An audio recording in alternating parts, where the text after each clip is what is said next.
Good morning. Ngasi se yumza kaisha namit ko. Yumza kaisha haira gadi yumza kaisha ki number se ko 104 ko 104 10 and 4 ko 1 adinga se 104 se loin tin jana ka 5 tare ko 5 se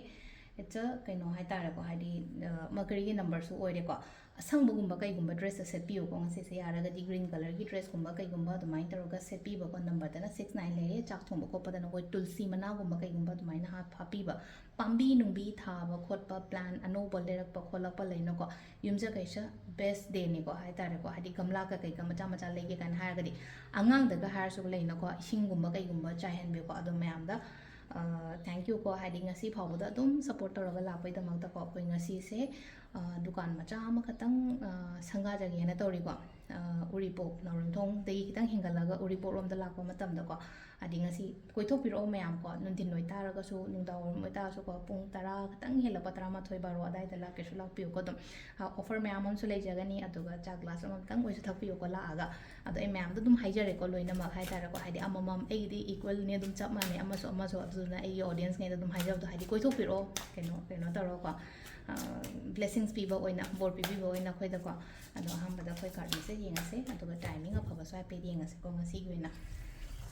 the silere khoi card se ko card number 1 consider card number 2 consider natraga card number 3 consider ko makhala se ko number 1 khan ba yengase ko number 1 khan ba ngai gina se da lai se ko 7 of swords ko mingon ta yam ka haina thaza ga non ha ba do lai no ko jekshal lo pot chai oiro oiro ko number 2 ko number 2 sina discipline leina thabak taw ko hadi thabak taw matam da leina ko hadi chakchang na phajana khotna bi bodo ta di am phani ba ina taw dori ba ko tori ba su mem se ko min na che je ushalaga leina ko ai gi tawum to positive fully focus tawraga admaina ga taw bi ba hom su ba ko ahum sumna mi gi mating gumba kai gumba yamna la ko lo haina pi ri ko hadi mi gi mating se aina su taw ba ya aduga mina su taw pa ya ko silai se ko ado sisima lere ko ado dagi akoi gi timing of bhara se ngasi gi na ko ta ngasi timing of ba se mari ga minute kun taruk tagi na tarit ka minute yang khai ni thoi phang lere ko adagi mo mapan ga minute kun tra mari de na tra ma thoi ga minute tara tare phang lere adagi mo ani ga minute ni funi thoi dagi ko